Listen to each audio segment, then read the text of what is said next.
Ladies and gentlemen, today I want to take you on a journey inward. Because the truth is, our external relationships are often a reflection of our inner world.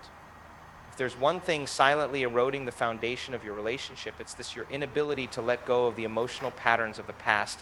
Many of us go through life unaware that we are addicted to our own emotions. These emotional reactions, whether they are anger, frustration, resentment, or sadness, become familiar patterns that define how we interact with the world and with the people we love the most. Over time, these emotions transform into habits, and habits shape our reality. When we allow these emotional states to dominate our relationships, they create a cycle that is difficult to break, silently eroding trust, intimacy, and connection. Imagine this: you and your partner have a disagreement. Instead of addressing the issue with clarity and compassion, you feel a surge of anger or frustration. It might start as a fleeting reaction, but if left unchecked, it begins to consume the moment. Maybe you lash out, or maybe you retreat into silence, but the energy of that reaction lingers. The argument may end, but the emotional charge remains, waiting for another moment to resurface. This is how we become trapped in emotional loops, reliving the same arguments, the same grievances, and the same pain over and over again. What makes these emotional patterns so powerful is that they often operate beneath our conscious awareness. The brain is wired for efficiency, and it loves to repeat what it knows. Each time you react in anger or frustration, your brain reinforces the neural pathways that support those emotions. Over time, these pathways become stronger, and the emotional reaction becomes automatic. This is why you might find yourself reacting to minor triggers in a disproportionate way. It's not just about the present moment, but the accumulation of past emotions that you haven't released. In a relationship, these emotional patterns can be devastating. They prevent you from truly seeing your partner for who they are in the present moment, because your perception is clouded by the unresolved emotions of the past. Instead of responding with love, empathy, or understanding, you react with the same energy that has kept you stuck. And while this may feel justified in the moment, it ultimately creates distance between you and your partner. Breaking free from this cycle requires a conscious effort to interrupt the pattern. The first step is awareness. Begin by observing your emotional reactions without judgment. Notice when you feel triggered and ask yourself, is this reaction about the present moment, or is it tied to something from the past? This simple act of self-reflection can help you separate your current experience from the emotional baggage you're carrying. Next, take responsibility for your emotions. This doesn't mean ignoring how you feel or suppressing your emotions. Instead, it means recognizing that you have the power to choose how you respond. When you feel the familiar surge of anger or frustration, pause, take a deep breath. Create a space between the trigger and your reaction. In that space, you have the opportunity to respond in a way that aligns with the person you want to be and the relationship you want to nurture. The more you practice breaking these patterns, the more freedom you'll find. You'll no longer be a prisoner of your past emotions, and your relationship will no longer be weighed down by unresolved tensions. Instead, you'll create a foundation of trust and connection, rooted in the present moment and free from the cycles of emotional reactivity. We often wake up each day and unconsciously step into the same routines, repeating the same thoughts, behaviors, and interactions. Without realizing it, we are living in a programmed reality, a predictable loop shaped by habits, past experiences, and deeply ingrained patterns. While these routines provide a sense of comfort and stability, they can also dull the vibrancy of our relationships, preventing us from truly connecting with our partner on a deeper level. Consider this: how often do you approach your partner with fresh energy, curiosity, or intention? Or do you find yourself stuck in a cycle of predictability where the same conversations, reactions, and dynamics play out over and over again? Living in a programmed reality means that instead of engaging fully with the present moment, we respond to our partner through the lens of past experiences and conditioned habits. This autopilot mode might feel safe, but it also stifles growth, spontaneity, and the kind of genuine connection that every relationship needs to thrive.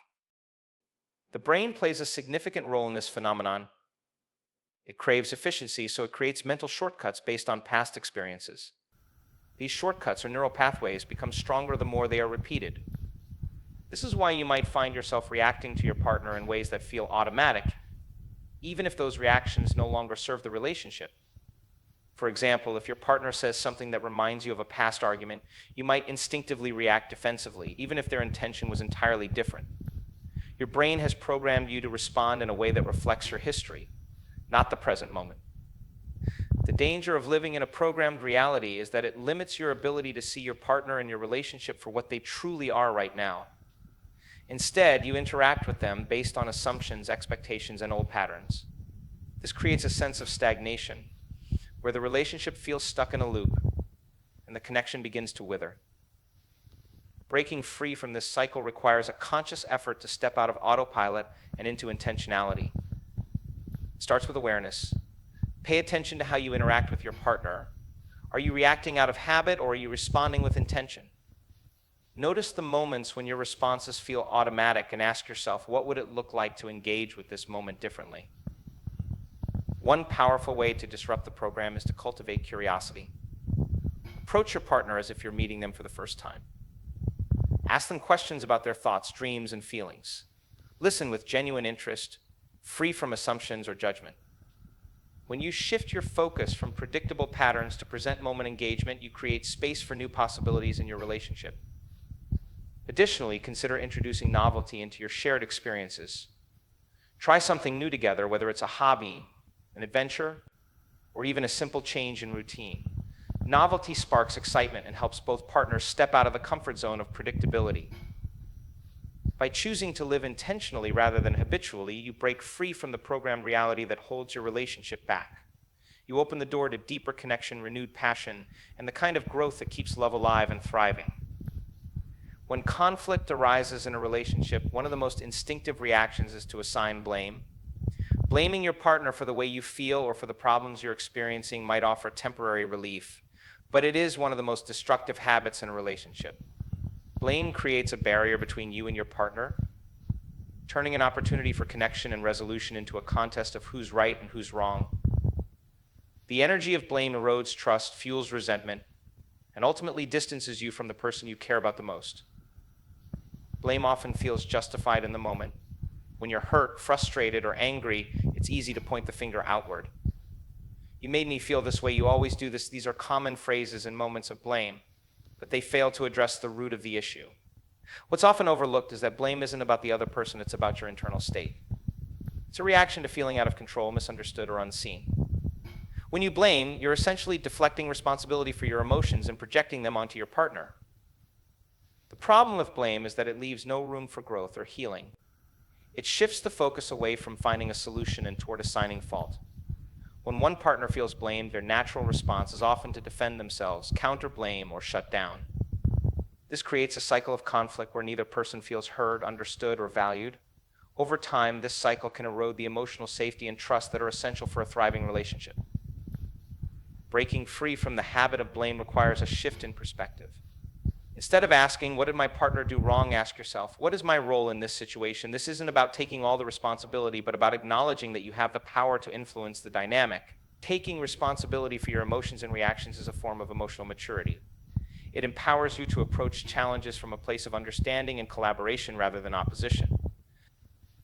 One of the most transformative practices is learning to express your feelings without assigning blame. Instead of saying, you never listen to me, try saying, I feel unheard, and I need to feel understood in this moment. This small shift in language changes the tone of the conversation. It opens the door for your partner to empathize with you, rather than feel attacked. Equally important is creating space for self-reflection. When you feel triggered, take a moment to pause and ask yourself, what is this reaction really about often?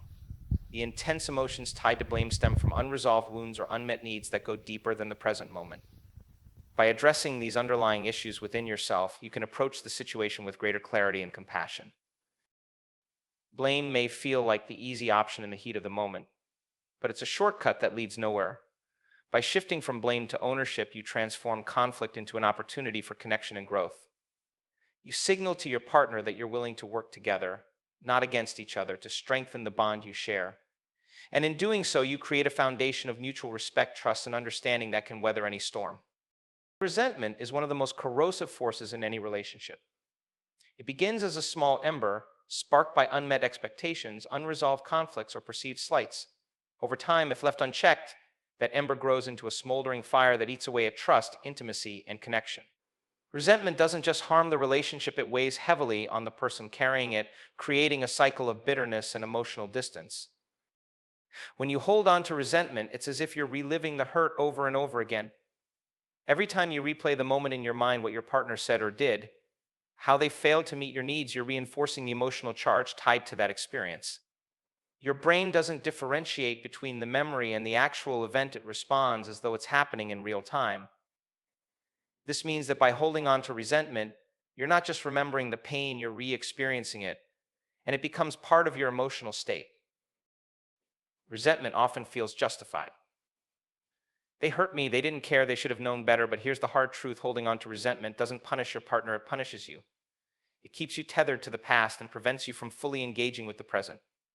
In a relationship, this manifests as a wall between you and your partner. You might find yourself pulling away, avoiding vulnerability, or even harboring a quiet hostility. The longer resentment lingers, the harder it becomes to rebuild the trust and connection that have been eroded. Letting go of resentment is one of the most liberating acts you can undertake, but it requires courage and effort. The first step is acknowledging it. Be honest with yourself about what you're holding on to and how it's impacting your relationship. This doesn't mean minimizing your feelings or pretending the hurt didn't happen. It means recognizing that holding on to resentment is a choice and that you have the power to make a different one. Next, consider the power of forgiveness. Forgiveness is not about excusing behavior or condoning harm. It's about freeing yourself from the emotional burden of the past. It's about saying, I choose not to let this define me or my relationship any longer. Forgiveness is for you. It creates space for healing, growth, and renewed connection. Communicating your feelings is also essential. Resentment often thrives in silence, growing stronger when left unspoken. Have an honest conversation with your partner about what you're feeling. Use I statements to express your emotions without assigning blame. For example, I've been feeling hurt about what happened, and I want us to work through it together. This approach fosters understanding and opens the door for resolution. Lastly, focus on gratitude and the positive aspects of your relationship. Resentment narrows your perspective, making it easy to focus only on what's wrong. By shifting your attention to what's right, what you appreciate about your partner, the good moments you share, you begin to rewrite the narrative. Gratitude helps you move from a mindset of scarcity to one of abundance, creating a more loving and open connection. Letting go of resentment isn't easy, but it's one of the greatest gifts you can give to yourself and your relationship. It allows you to reclaim your emotional freedom, repair the bond with your partner, and create space for a future that isn't weighed down by the pain of the past. In that space, love can flourish once more. In today's fast-paced world, presence has become a rare gift. We're often so preoccupied with our phones, our thoughts, or our daily stressors that we fail to be fully present with the people we love. In relationships, this lack of presence can be especially damaging. When you're not fully engaged in the moment, your partner may feel unseen, unheard, and undervalued. Over time, this subtle but persistent disconnect can weaken even the strongest bonds. Presence is about more than just being physically there. It's about bringing your full attention and energy to the moment. It's looking your partner in the eyes when they speak, truly listening without planning your response, and being attuned to their emotions and needs. Presence communicates, you matter to me. I value you, and I'm here. It's in these moments of genuine attention that connection is nurtured and trust is deepened. The absence of presence often happens unintentionally. Maybe you're distracted by work emails, scrolling through social media, or lost in your own thoughts about the day. While these habits might seem harmless, they send a silent message: something else is more important than you right now. Your partner may not always express their disappointment, but over time, these moments of inattention can accumulate, leaving them feeling neglected or unimportant. To cultivate presence in your relationship, start by becoming aware of when and how you're distracted. Notice the moments when your partner is speaking, but your mind is elsewhere. Recognize when you're half listening or multitasking instead of giving them your full attention. This awareness is the first step toward change. One of the most effective ways to practice presence is to intentionally set aside distractions during your interactions. Put away your phone, turn off the TV, and create a space where you can focus solely on your partner. Even small acts, like making eye contact or nodding while they speak, can convey that you're fully there with them. Another powerful practice is active listening. Instead of rushing to respond or offering solutions, take the time to truly hear what your partner is saying. Reflect their feelings back to them to show you understand. For example, if they're sharing a frustration, you might say, "It sounds like that was really difficult for you." This not only validates their experience, but also deepens the emotional connection between you. Presence also means being attuned to your partner's nonverbal cues. Sometimes what they don't say speaks louder than what they do. Pay attention to their body language, tone of voice, and facial expressions. These subtle signals can offer insight into their emotions and needs, allowing you to respond with empathy and care. Lastly, presence requires patience. In a world that values speed and efficiency, slowing down to be fully present can feel unnatural at first. But the rewards are worth it. When you practice presence, you create a space where your partner feels safe, valued, and loved. This space becomes the foundation for deeper intimacy, greater understanding, and a relationship that thrives in the long term. Being present is one of the simplest yet most profound ways to show your partner that you care. It's not about grand gestures or elaborate plans, it's about showing up fully in the moment every day. In doing so, you not only strengthen your relationship, but also experience the joy and fulfillment that come from truly connecting with another person. In many relationships, we find ourselves hoping that our partner will change, be more attentive, more affectionate, more understanding. We have a mental checklist of the ways they should behave in order to fulfill our desires and expectations. However, the key to a healthy, thriving relationship isn't about waiting for the other person to change, it's about changing ourselves. The more we focus on what we want our partner to become, the more we miss the powerful truth that change begins within us.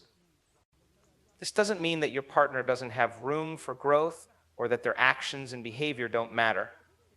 But the foundation of a strong relationship is built on mutual growth and the willingness to evolve together. If you're waiting for your partner to transform into someone who meets all of your needs and desires, you're missing the point. Transformation happens in the space between the two of you, and it starts with your own personal growth.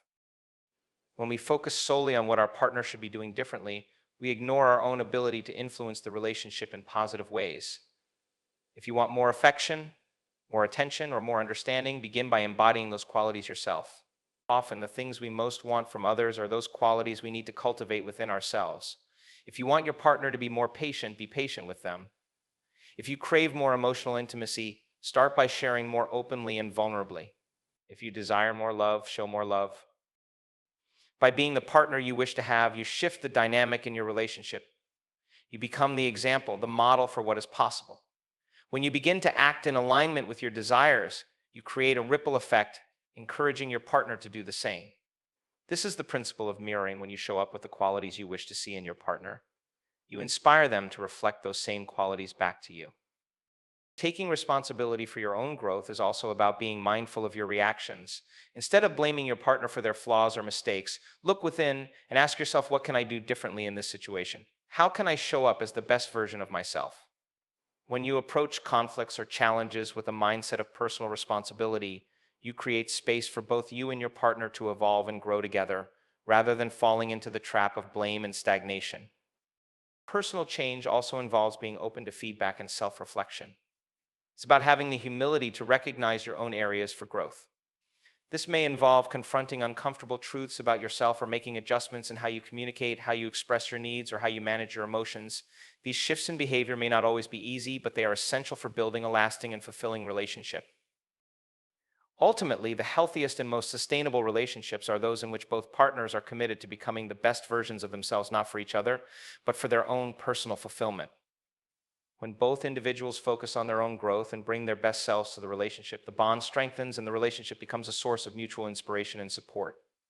Change begins with you. And when you make the choice to become the partner you've always wanted, you create the possibility for your relationship to evolve into something even more beautiful, loving, and harmonious than you ever imagined. Many of us unconsciously bring our past into our present relationships, replaying old wounds, patterns, and expectations. These echoes of the past can create significant barriers to intimacy and trust, as they prevent us from truly seeing and engaging with our partner as they are today. Carrying unresolved baggage from previous experiences, whether from past relationships, childhood, or other areas of life, leads to projecting those unresolved feelings onto our partner, often distorting the connection and creating unnecessary conflict. When you carry the weight of your past into your relationship, it often manifests as overreacting to small issues, mistrusting your partner without reason, or expecting them to compensate for old hurts. For example, if you've experienced betrayal in the past, you might find yourself overly suspicious of your partner's actions, even if they've done nothing to warrant distrust. This is not about their behavior, it's about the unhealed wounds you're still carrying. The challenge with bringing the past into the present is that it creates a distorted lens through which you view your partner and your relationship. Instead of seeing your partner's words and actions for what they truly are, You interpret them through the filter of your past experiences. This not only leads to misunderstandings, but also prevents the relationship from flourishing, as your partner may feel unfairly judged or unable to meet your needs in a way that satisfies your expectations. Letting go of the past is not about ignoring what has happened or pretending it didn't affect you. It's about healing. This begins with awareness, recognizing when your reactions are being driven by past experiences rather than the present situation. Take a moment to reflect on patterns in your relationship. Are there recurring conflicts that seem unrelated to what's actually happening?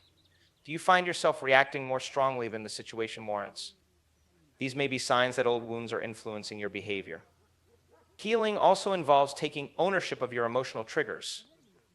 Instead of expecting your partner to fix or avoid them, acknowledge that they are rooted in your personal history.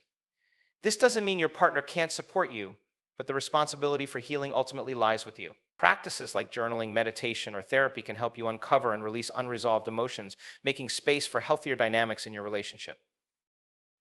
Another critical aspect of releasing the past is forgiveness. This includes forgiving others who have hurt you and forgiving yourself for mistakes you may have made. Forgiveness isn't about excusing harmful behavior. It's about freeing yourself from the emotional chains that keep you tied to those experiences. By letting go, you reclaim your power and create space for new, positive experiences to enter your life.